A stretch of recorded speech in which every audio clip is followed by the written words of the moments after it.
Welcome to the Hawkins Observer, a podcast where two half-lifelong friends recap and analyze every episode of Stranger Things as we're preparing for the release of the final season in just a couple weeks.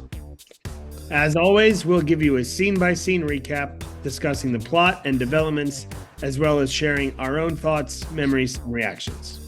In this episode, one character is naked, another is overly dressed for summertime, and we still have three very separate plot lines that seem to have as much overlap as a tile floor. So keep your walkie-talkies on and hop on the pegs of our bike for a ride, because here comes Season 3, Episode 4, The Sauna Test. Weird title, didn't see it coming, but it'll make sense a little partway through here. So Yeah. we've been once again overwhelmed by the outpouring of love and comments and likes from everybody. So keep those coming, and that's going to help us finish strong. Without all those comments, we would have quit a long time ago. So Yes. Thank seriously, you just for your one comments. person. I will Venmo you $5 if we find out you're watching. Just who are you and thank you. Yes. Okay. Uh, for this episode, we open on a stormy night, and Eleven's kind of casually brushing her teeth. But while she brushes her teeth, she has a flashback of the day's events, including seeing Billy in real life, but seeing Heather asking for help in the bathtub of ice. We find out she's having a sleepover at Max's house, and so they're sharing a bed. And Eleven's like, "It doesn't make sense. Like there was blood, there was ice," and Max is like, "I know it doesn't make sense, but she's totally fine. We saw her." Levin's like, "Yeah, but Billy seemed wrong." And Mac's like, "That's kind of his default. He's always seeming wrong."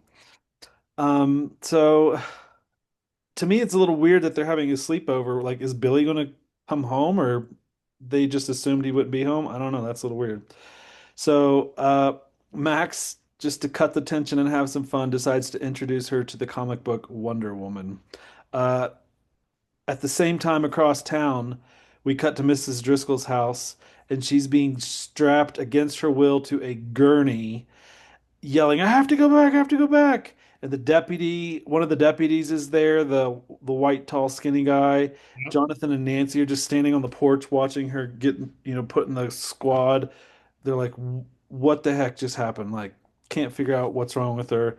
We immediately then cut to the abandoned warehouse, the abandoned factory, and Heather's parents are tied up in the basement, and Heather walks in and just casually says, "Hi, Daddy."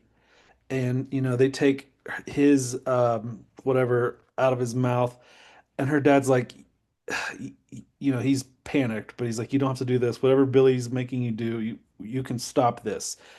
And she just says, "There's no stopping it, Daddy. You'll see." And then Billy ungags the mom, who almost, starts panicking, but Billy calms her down and just says, "Try not to move." And then Heather and Billy start to walk away, and the dad tries one more time, just yells, "Heather!" but does nothing. And out of the corner, we have the best visual so far of a fleshy looking mind flayer, and it walks up to the parents and it shoots out tentacles from somewhere on its body and attaches them to the mom and dad's face and starts, I don't know, importing his possession or his whatever, and then we roll the credits. Yeah, what we see in the lab with Dr. Brenner in season 1, just kind of his calm tone, is Mm, kind of picked here by Billy and Heather, mm. where, it's not, it's kind of a juxtaposition of something very evil is happening, but they're kind of casual about it. Clinical. Yes. And that's kind of Heather and Billy's tone with the parents here. And it's interesting you said importing, because I've always wondered whether or not, what gets, we saw Will and we saw Barb and others have had this, Billy has had this, kind of thing on his face. Is it sucking something out of them or is it pumping something into them? We don't really know. No. Whatever it is kind of transporting them from their own will to the will of the, mind flayer maybe, or whoever the bad guy is in this episode, but Yep. this season. But yeah, uh going back to the Max and Eleven's sleepover, Eleven's not satisfied with what she saw with her own eyes Mm-mm. with Billy and Heather. She's like, something's still not right. And Max is kind of taking it at face value. Like, yeah, Billy is just kind of like that, and Heather's perfectly fine. You saw her. Yeah. So 11 is not as convinced. And I mean, Mrs. Driscoll, like Jonathan and Nancy's reaction is exactly our reaction, Yeah. where it's like her the energy that this 80-year-old suddenly has when she's being strapped to the gurney to try to get herself off of it, and like, She's all hopped up on fertilizer. yeah, some crazy opening scene Yeah. Oh all gosh. those different ways. The thing attaching to their mom and dad's face and all you can see is their eyeball is one of the most graphic, gross things I've ever seen in a movie. It's just like, Yeah. oh my gosh. Okay, so next morning, and Hopper wakes up and he's on his own couch and he's not really with it yet. And Joyce is there and she's like, careful. And Hopper remembers what happened last night. And he somehow Joyce was able to get Hopper home, into his own cabin. But he's still not doing well. He ends up throwing up in a pot. And Joyce says, you've been drifting in and out. You've been out for a while. And he's like, oh, we got to solve this problem right away. So he stands up and realizes he's naked or just been under a blanket. And then he just goes, where are my clothes? And they're out, it was raining last night, I guess. So Joyce just draped him over the front porch. Funny. So Joyce is like, who was this guy? Like, Hopper's like, I didn't recognize him, but he's got to be government, but I don't understand why he was there. And Joyce is like, well, I know how we can figure out who it was, because look, I got a few of the digits from his license plate. And Hopper's like, even if, even if we can make out the full license plate, is a bad guy going to register to their own car with the county? And Joyce goes, that's just it. It wasn't a car. Yep. Yeah, Hopper is like, Joyce, that's not how this works. You can't just get a couple. Like, she even says it was a B or maybe it was an 8, Hmm. and like all this stuff. She just doesn't have enough details. And Hopper's like, that's not gonna work. But we find out it wasn't a car. So there might be you know, we're led to believe anyway that there might be some easier way to find this license plate if they only search motorcycles. Yep. It is really funny when Hopper stands up and you can see kind of the, like, just the silhouette or just kind of the side of his butt. Yeah, And Joyce is like, she kind of looks away, and Hopper's embarrassed, but still not totally with it. It's a funny scene. it is. Um, Also happening this morning, we're at Max's house, and again, I just think it's weird that they took a risk, or that 11 took the risk to stay there when she's so suspicious now of Billy. But anyway, the girls are awakened to a code red coming across the walkie-talkie, which I don't know if we've seen that Max now has her own walkie-talkie, but that's kind of cool. And it's Lucas saying, "This is a code red. Do you copy?" And Max gets on and just is like, shut up, and turns it off. And so it tries to go back to sleep, but immediately the phone rings. She picks it up, thinks it's going to be Lucas, and is like, Lucas, I told you not to. And it's Mike, actually. He's like, do not hang up. Something bad has happened. Our lives could be at stake. Come over to my house now. And so or Max, you can see it on her face, like, okay, maybe this is serious. As soon as they hang up with Max, they're on the walkie-talkie trying to get Dustin, and there's no copy from Dustin. Yeah, just to further kind of distance Dustin away from the party in this season so far. It's crazy. But yeah, Lucas is or Max is skeptical that Lucas is just trying to, you know, kind of give her a red herring to just talk with him again. But Yeah. Mike now is on, and she's like, okay, maybe there is something to this. Yeah, it's a good scene. we find out why Dustin wasn't answering. Presumably his walkie-talkie's off because he is on the top of the roof mall again, spying by himself. And then he's quickly back into the ice cream shops, telling Steve and Robin what he's been observing. And Steve's like, I can take out one of those guards. I'll just do it. I'll just be sneaky, even though he has a gun. Like, it's fine. I can take him out. And they're like, you remember how many times you've been beat up recently, bud? And Robin immediately gets an idea and she runs out the store, grabs the cash from the tip jar, and she's like, she says she's going to find a way into this room, this where they've been offloading these boxes under armed guard. And she's like, Steve, you scoop. I'll be back. Yeah, the scene where Dustin tells Steve like how many times he's been beat up, and there's a bit of a dispute, and he's like Jonathan, and then he says something else, and Steve's like trying to get him on a technicality. It's so funny. It's a good one. But yeah, we wonder what Robin's idea is and why she needs cash to do it. So from there we cut to the Hawkins Post, and Jonathan and Nancy are just kind of sitting together, but in a hallway, like they're outside of a principal's office. And the sheriff from last night, the tall, skinny white one, walks out and says something I can't remember.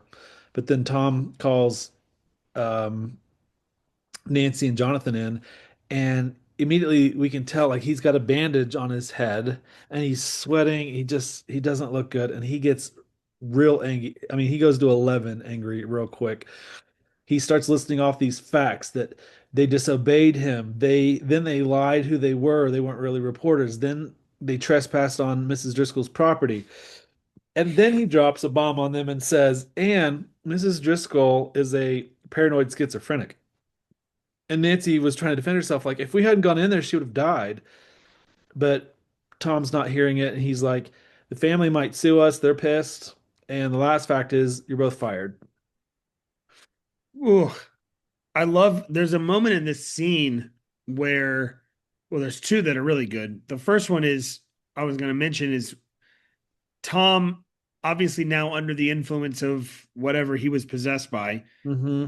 kicks his desk in anger. And when he does, the whole episode goes askew. Uh-huh.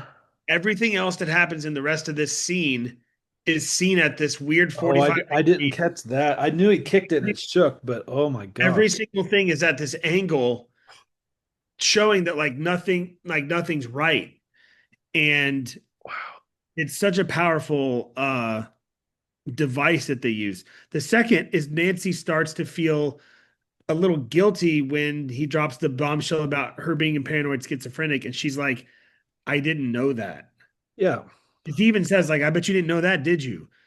You know, like as if to kind of just throw it back in her face, like you're moving with all this gusto, but you're not really doing a good job of getting all the information. Now, that's obviously not true, but he uses it against her Yeah.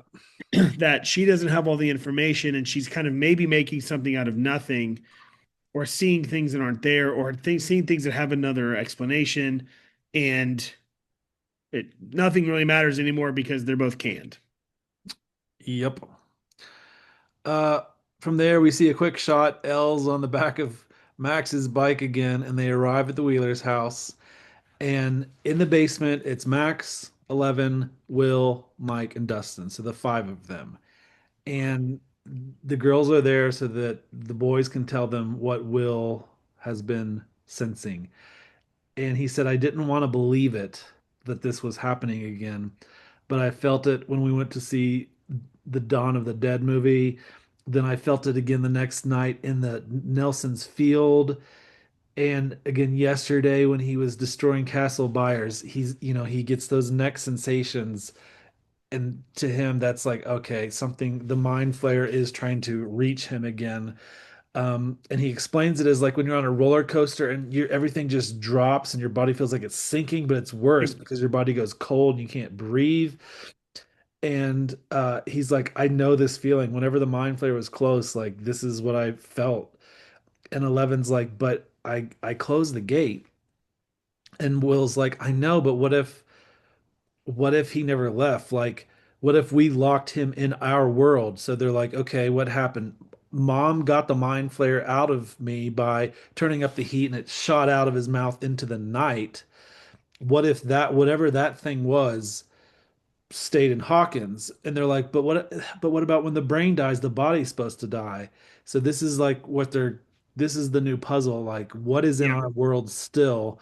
And Mike's like, we just have to assume the worst, that the mind flares back and he's looking for a new host. Yeah, they're kind of, I mean, you said it, like the investigation of like is exactly what we're thinking. Like I said at the end of one of the last episodes, like where do we go from here? And maybe it's the end of season two. Like the gate is closed, the mind flayer's behind the gate. Like, you just kind of go down this checklist of like everything's kind of resolved. But here they're hypothesizing that maybe something happened that they didn't expect or that they didn't know. Yeah.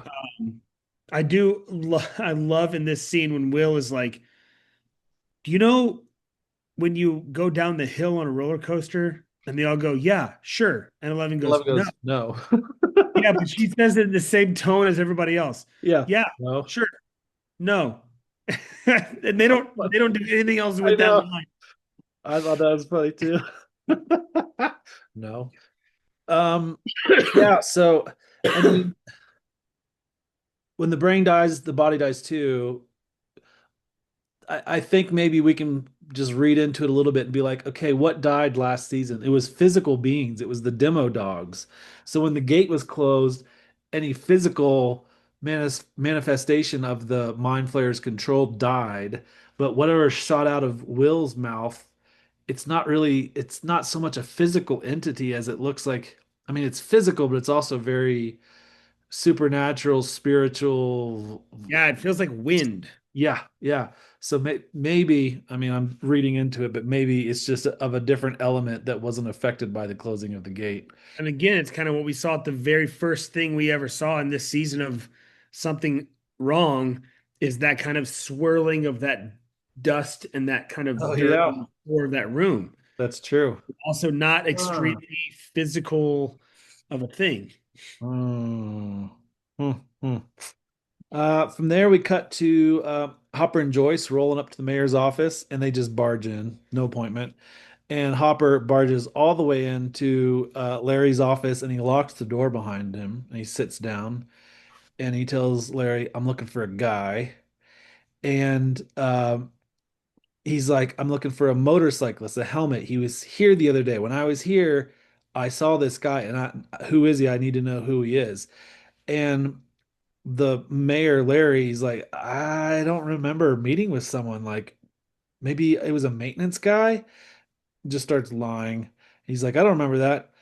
And then Hopper, to jog his memory, just starts bringing up some blackmail he's got. Like, I covered for you once when I found you with powder on your nose. I covered for you when you were cheating on your wife. Larry fires back. Is like, "Oh, that's funny because I remember some pills you swallowed. Were those prescription? Some drinking on duty too. I mean, one call to Tom at the post and you're done, Hopper." And then they're having, we already didn't think they liked each other, but they're just going back and forth to like Yeah. take jabs at each other. Hopper wants information. And then Larry takes the lowest road and says, "And also, don't give me that daughter sob story because I just don't care. Like, I don't care you drink on the job because you're sad your daughter died. I don't care." That did it for Hopper. Hopper punches or throws him up against the door and essentially breaks his nose. And then he's not giving him answers again. So he punches where he just broke his nose, slams him on his own desk, and puts his finger into his cigar cutter, and he's threatening to cut off his finger. That's enough to cue Larry to be like, "Okay, okay, I don't know his name, I swear, but he gives me things like money and presents. They're the people that own the mall." And Hopper's like, "What? What's the mall have to do with this?" And they're like, "They want to expand into East Hawkins. They want this land, but the people didn't want to sell, so I just leaned on them a little. That's all." And Hopper's like, "Okay, do you have records of these land purchases?" And the Larry's like, "You don't want to mess with these people, Jim." Hopper is back. I mean, 2 episodes ago, we saw Hopper's like fat belly sitting on his couch binging chips and salsa, not knowing what to do with his life. And here he is with the mayor's finger in a cigar cutter, getting what he wants. I love this scene. Yeah, Uh, but yeah, the mayor is going to give Hopper what he wants in terms of information, but he's also like warns Hopper, like, this isn't what you might think it is. right, These are not people that you want to find anything out about. right. Almost like protecting him by not giving him the information. Obviously, that's not what he thinks of it as, Yep. but practically that's kind of what it is. And yeah, the the pieces are coming together a little bit with the mall side of the plot, that there's some nefarious activity going on with the purchasing of this land. That's why people were upset about the property Mhm. taxes and forcing them off their land and Klein's the swine and all of that. It's not just the economy building of this mall, there's also something under the Yep. surface. That's true. That is a little bit of overlap finally. The mall is now in two plots. I lied. Okay. Uh from here we cut to Nancy and Jonathan driving away from just being fired. Nancy's pissed. She still's like, I'm right. These guys are assholes. And then she's like, and I think Tom was on like drugs. Like he's sweating like crazy. And Jonathan's actually mad kind of at Nancy because she just didn't drop the story. Yep. And Jonathan's like, he's been a provider for so long, helping with the mortgage at home and helping things. So he just starts listing off the stuff like, I, you know, I got to pay for college. I got to pay for the house. Like, where am I going to get money now? And he's like, he kind of digs in on Nancy, like, I'm a provider, whereas you get everything handed to you on a silver platter. Like, this is a bigger deal for me because I lost money. And Nancy's like, but I was humiliated there. Like, that wasn't even a job. And Jonathan's like, yeah, well, the real world sucks, so deal with it. And then Nancy's like, I guess we just don't understand each other anymore. And Jonathan's like, I guess not. And then Jonathan drops Nancy off at her house and she walks in and Nancy's mom sees her, like, oh, you're home early. And Nancy just kind of shrugs it off, like, oh, it was a slow day.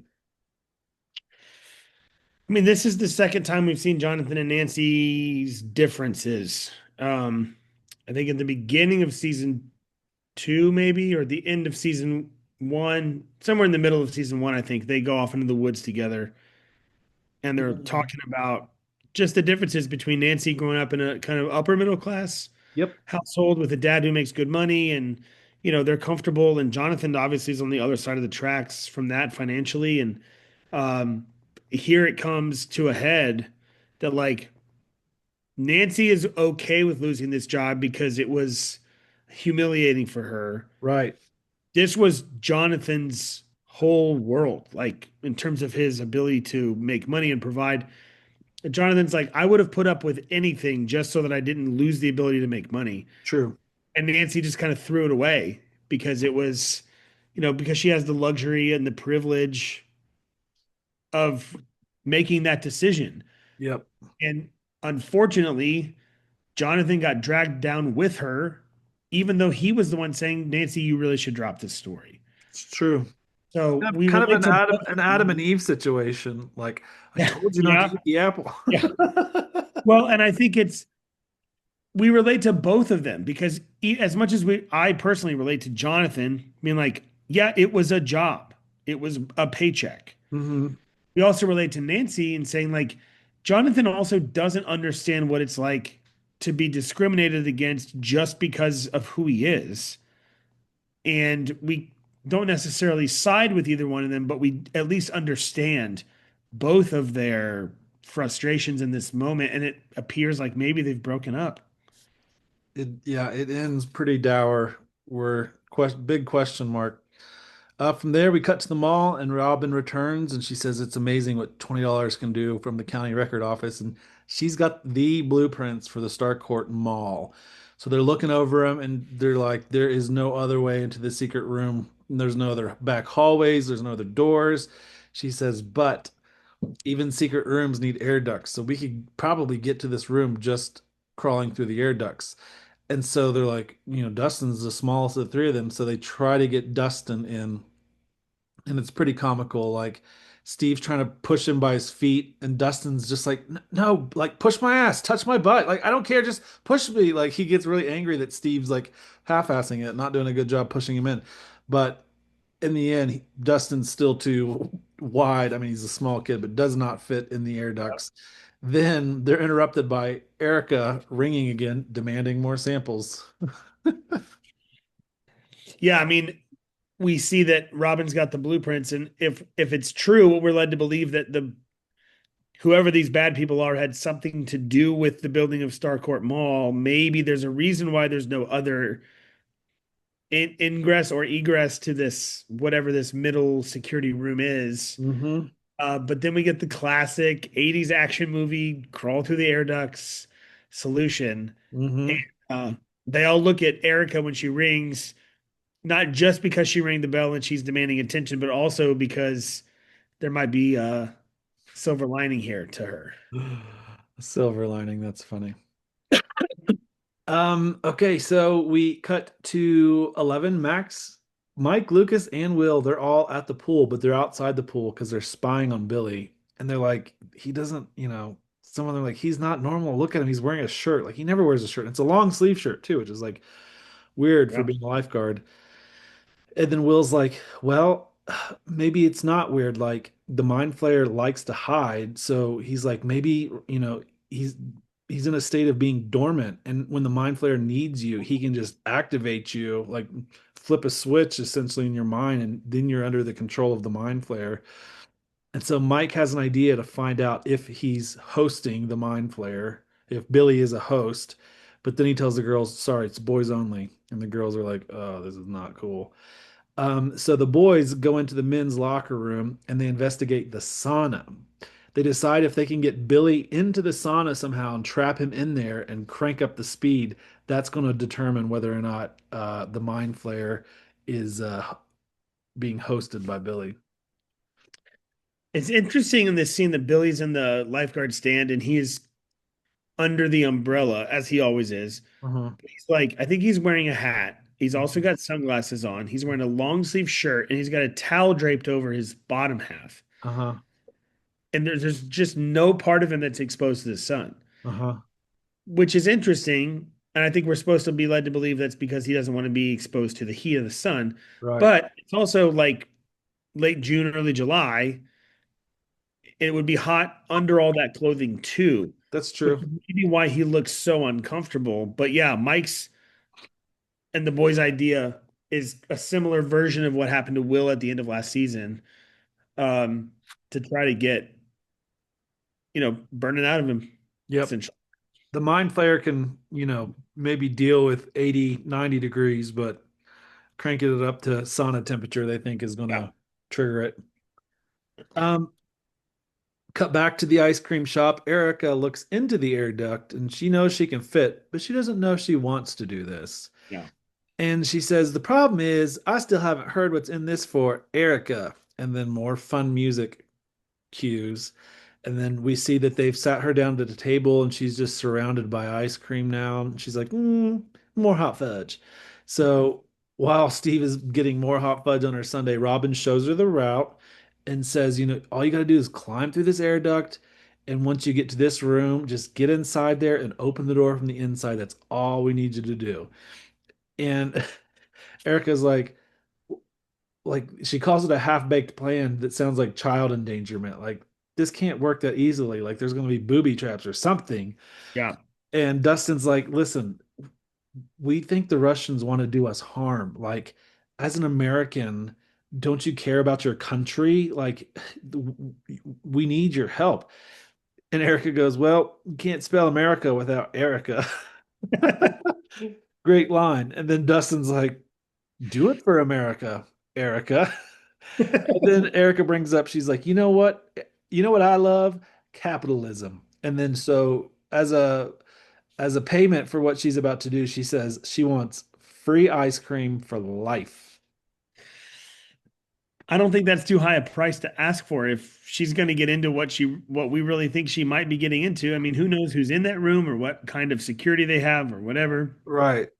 It does feel a bit like a half-baked plan because it's like, well, getting into that room is not necessarily really what you're after. It is most definitely child endangerment. Yeah. Yes, exactly. Most definitely. It's strange that she's the one that senses that. Of course, she's the one that's going to be in danger. Okay. Um, from there, we cut to Hopper and Joyce, and they're arriving at a very nice house. And it turns out it's Mayor Larry's house.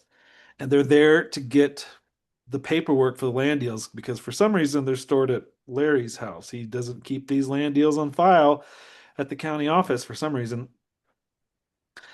And he doubles down. Larry's like, these guys are bad news. They're from Starcourt. They didn't say why they want the land, but they're just bad news. And Joyce puts it together that all of these little properties they want are really close to this lake, Jordan Lake, which is also really close to a power plant. And so then they're like, okay, so what if this hypothetical machine that's strong enough to like demagnetize magnets, what if it's not actually hidden in Hawkins' lab? What if it's at one of these properties? And while they're kind of like thinking out loud, they hear a sound from the room, and Larry is about to jump out the window. I don't know if it's to escape or commit suicide, but like Hopper pulls him back in from the second story window as if I mean, he's ready to jump. Yeah, Hopper even asks Larry, like, and why is it that you have these? Like, why aren't we finding these in the mayor's personal bedroom safe? Yeah. Oh, yeah, that something's definitely amiss here. Larry continues to look super worried, not necessarily about violence from Hopper, like he just experienced, but something else entirely. But It's kind of like when O'Bannon tells Hopper, "You're going to get both of us killed." yes, it's the second time we've seen Hopper investigating something that he knows is important, but might actually end up being way deeper and way more involved than he even thinks. Hmm. Um, from there, we have the weirdest cut I've ever seen. It was almost like an afterthought or something, but it's like a flyover, like of the buyer's house, or not of the buyer, of the Wheeler's house. Like that's strange. They haven't employed Yeah. that style of cinematography yet, a flyover their house. But anyway, Karen goes upstairs to knock on Nancy's door, and it's almost like she's going to let herself in, but she doesn't. So she starts to go back downstairs, but then Nancy actually comes out and she's crying. They both go downstairs to the kitchen and have a great heart to heart. Karen has showed this before that she's a good mom and that she wants her kids to trust her and she wants her kids to talk to her and share whatever problems they're going through. So they have a really good heart to heart, and Nancy's just like, I wanted to be right so badly, but she's like second guessing herself, like, but now if I'm wrong, like I just look stupid. Karen sounds like she's been kind of beat up by the world too. Like the world just is tough, Nancy, and kind of like, especially for us women, like it's a tough place. And then Karen hops up on the kitchen counter with Nancy and and she goes, I really don't know where you get your fighting spirit from, Nancy. And Nancy goes, Dad. Good little comic break there. Karen thinks it's funny, and then it goes totally cheesy when Nancy replies, I get it from you, Mom. I get it from you. I was like, "Well, that's a little cheesy." Anyway, Mom's proud that she stood up to those shitheads. Like, so Karen's like really proud of Nancy. And then Karen's like, I got an idea. What if you finish the story? Like, if you think this is a real story and this is a real problem, finish the story and then we'll get it submitted to the main newspaper in the state. Like, that'll show these shitheads like what a good reporter you are. Yeah, she mentions like the Indianapolis Star, I think is the name of the paper, something way bigger than the Hawkins Post. Mm-hmm. Um, yeah, it's a great scene between a mom and a daughter. And she doesn't uh break the, when I'm gonna pick the lock on Nancy's door like she has in the past. And Nancy doesn't shut her out. Nancy comes out on her True. own. That's true. Uh, so a little bit of growth from these characters, but yeah, I mean, Karen's actually given her really good advice here. And yeah, Karen's not the well, it's the second time we've seen her be a great kind of after the incidents with Billy. she ends up not going to see him, and then kind of has a good moment here with Nancy. Yeah. So from here, we cut back to the pool. And again, Steve's just still up there on the lifeguard Billy. stand. Or sorry, Billy. And the boys have snuck into a shed and they're looking for supplies and stuff. And it's just Lucas and Will for a moment. And Lucas is like, hey, Will, about the other night, it really was a cool campaign. And Mike and I should have. And before he can say more, Will cuts him off. It's like, I don't care anymore. And we have bigger things to worry about. So it's like, Will's still hurt, but on the other hand, it is the levity of the situation has risen to the point where Will really is they're on a mission now. Mike and Eleven are also looking for some supplies and they find like a dummy, probably a CPR type dummy. And Mike tries to be funny with it, and Eleven's just she's not laughing, like, nope, not funny. And then Mike confesses to lying, and then he explains why he had to lie. He's basically like, Hopper made me lie. He says, Hopper's an angry old man who hates joy. So he disobeys Hopper's orders in this moment and just tells on Hopper like it's Hopper's fault that I had to lie because he's the one who won't let me see you. And Eleven's like, "Oh, you sure you want to see someone of a different species anyway?" And she gives herself up in that moment, and Mike realizes, "You've been spying on me, and that's against the rules." And she walks out and goes, "I make up my own rules." Max, not wanting to be seen, I think, just not risking it. Max is still on the outside of the pool, outside the fence, binoculars, keeping surveillance, watching Billy, and she just goes, "I hope it's not you. Like, I hope you're not the host." Yeah, Max isn't quite as convinced. I mean, she hopes that it's not him, but I think all the signs lead to it. Um, and I think this is a important scene with just all of the kind of coming clean. Mike admits to Will that he's sorry, or Lucas admits to Will that like, hey, I understand we really weren't into that. It's not your fault. It was a good campaign. Mike and Eleven kind of everything kind of comes out in the clear between them as well. So some of these secrets aren't quite as secretive anymore. Right. All the while they're getting supplies for their plan. So, uh, we're back at the mall, and Erica's wearing like taped on flashlights so she can see. And she's the only one in the ice cream parlor because the other three are actually outside on top of the mall just watching. And America goes, commence Operation Child Endangerment. See you on the other side, nerds. uh we cut quickly to back to Larry's house and he's been tied up. His wife gets home and he's yelling for his wife to like come untie him. We cut quickly to Hopper barging in somewhere, an abandoned house, and they're looking around, and it doesn't feel like this is a secret place like that they're looking for.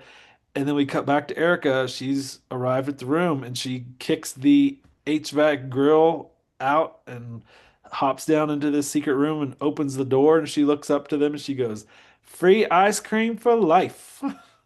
She's way too loud when she says that. Like, just like quiet.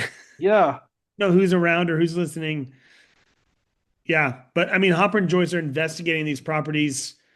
We're led to believe there's several of them because it's just an empty house that they're Yeah. just walking through trying to find something. Oh, that's true. They cross off a list. I forgot Yeah. that. Um, from there, we cut back to the pool, and Billy has finished his shift, so he's showering.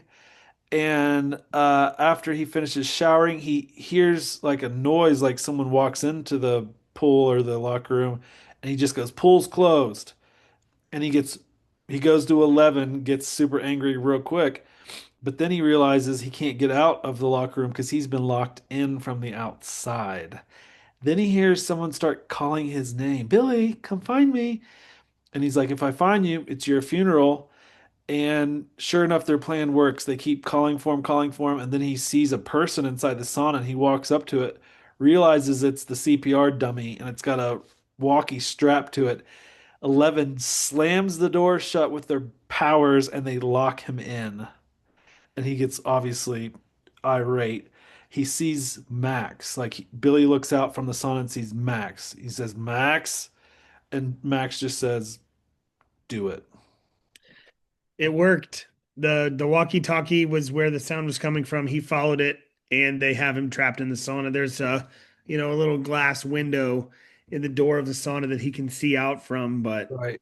they put a bar through the handle and that's wedged to like a pipe Yep. that's bolted to the wall, and they put like chains around it. So all the stuff that they were looking for in the shed has been employed now to lock him into the sauna. That's right. Nancy is on her own and she's arrived at the hospital with flowers. And she walks up to the front desk and she's like, hi, I'm here to see Mrs. Driscoll. And the attendant's like, name and relation. And Nancy's like, oh, I'm Nancy Driscoll, her granddaughter. The front desk believes her. And she starts walking down the hallway, finds Mrs. Driscoll's room. Mrs. Driscoll's asleep. And Nancy just picks up her file and starts looking through it. Yeah, I love her walking down the hallway with the Nancy Driscoll name tag. Yeah.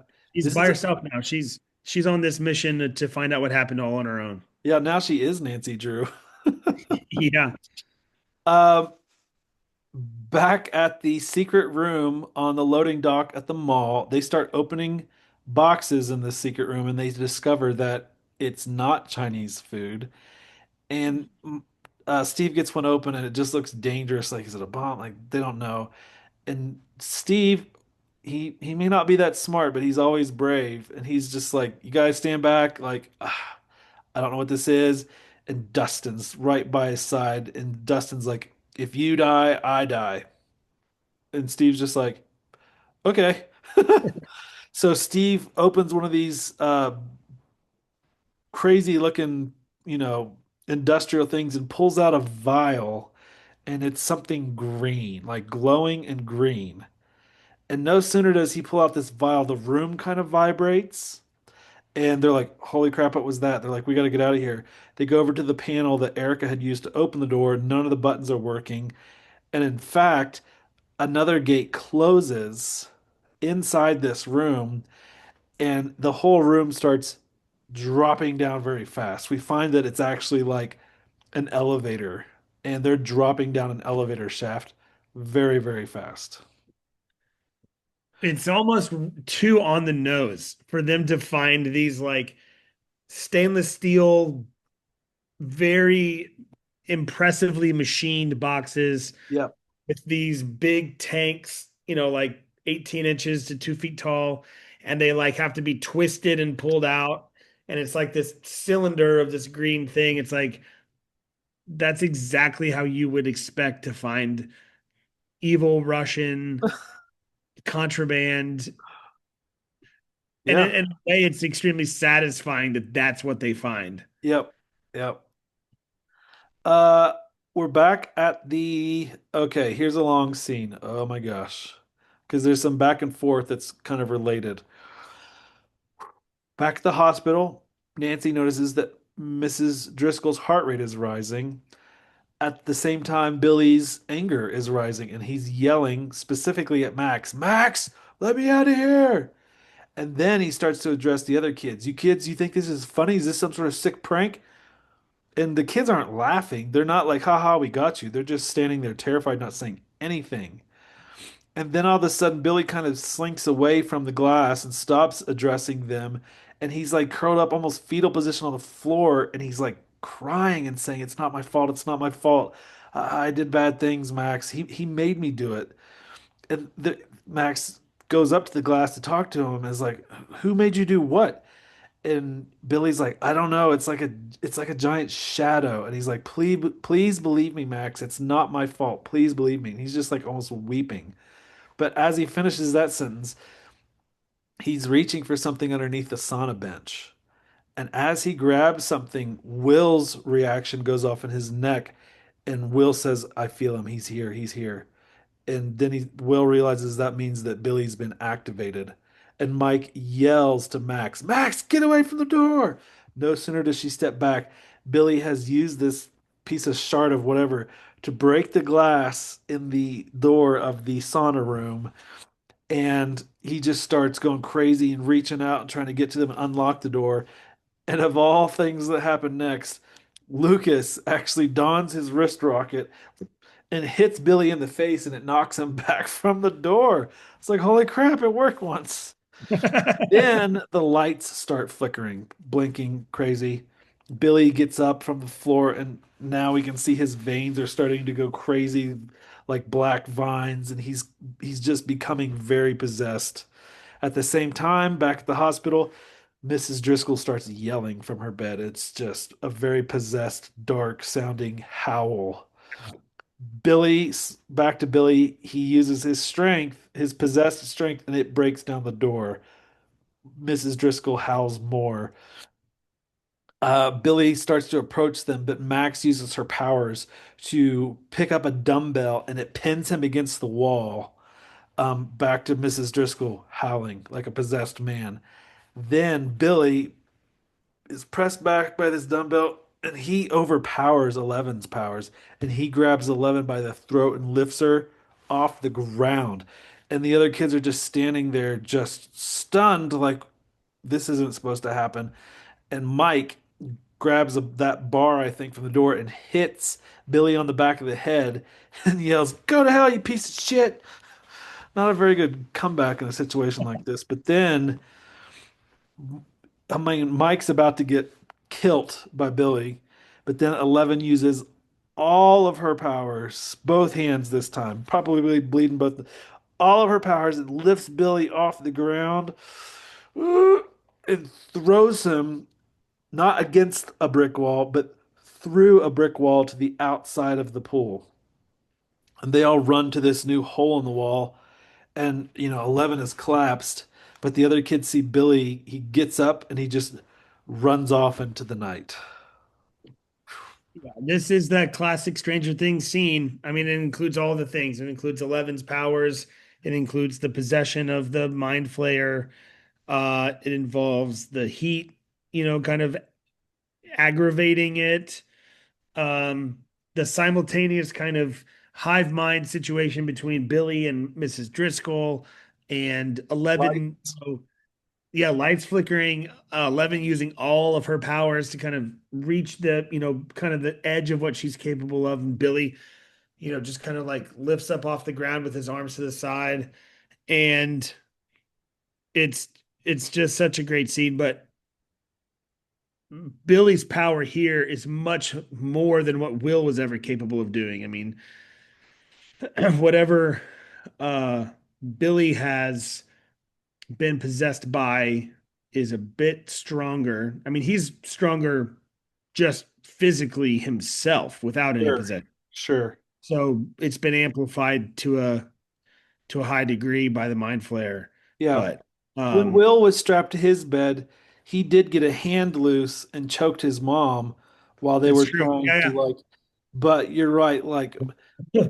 we don't get the feeling that Will could have knocked down a metal door like Billy just has. Like Billy Yeah, has a different form of possession going on. exactly. Will's was more spy, Billy is more enforcer. Um but yeah, the tile had been broken in the sauna by 11 throwing Billy against the back of the Oh, um when he tried to escape the sauna, 11 threw him back against the back wall and it broke some of the tile. And as he was fleeing, probably genuinely from Billy himself, I think so too. saying, I'm sorry, this wasn't me. He was reaching for a shard of that broken tile. But yeah, we don't really see what happens to Mrs. Driscoll in this episode, in this scene, but yeah, Billy's out in the night now. He's not going back to fight 11. Yeah. He runs away like a werewolf or something. Yep. Well, as the kids are looking through this new hole in the wall of the pool house, the locker room, we hear a happy-ish song start playing, something about we'll meet again. And we hear of a girl talking. It turns out it's Heather, and she's just really calm and she's having a discussion with Billy. And she goes, "The girl, was it her?" And he goes, "Yeah, it was her. She knows now. She knows about me. She could have killed me." And Heather goes, "Yes, but not us." And it zooms out, and they were having this like nice possessed conversation on the staircase, but all around them in the floor of the basement of this warehouse is essentially an army of more followers of the Mind Flayer. Like they've all assembled, they're together in front of the Mind Flayer, and I think they're singing, right? Like they start singing this song as a choir. So creepy. Roll credits. Yeah, and the mind flare that we see in this shot isn't the kind of swirling tornado like wind like we were mentioning before. It's like a gelatinous kind of goo. Yeah, from the first scene of this episode. Yeah. It now has a physical structure, but like gelatinous is a good way to gooey. Yeah, oof, It's just not a blob, like it has appendages and a form, but what it's made out of is similar to what we've seen these rats yeah, explode to. yeah, almost like part of it's inside out. Like it's just Yeah, yeah, yeah. slimy, gross, and like But yeah, it. the people who we assume have all been taken and possessed by the mind flayer are all just standing in this basement room, and it's way more than we would have thought. Yeah, it's almost like they're staying at attention, not Yeah, saying anything really, but Billy and Heather still have some sort of presence of mind to have a conversation with each other about the day's happenings. Like she could have killed me. yeah, it's almost like they've been chosen. Yeah. Ah, that's a good way to put it. Gosh. Coming together a little bit now. Yeah. Well, I mean, I really thought this episode would end on a brighter note. Well, I mean, it did. It ended with the happiest song that we've heard so far, but almost in like that Tiny Tim, the like tiptoe through the tulips song. yeah. It's like it's so happy that it's just straight Yeah. creepy. This is another bizarre juxtaposition this season of like happy tunes and dark times. Yeah. Well, I'm a flayed. More dark times are ahead. Jeez, that's a bad pun.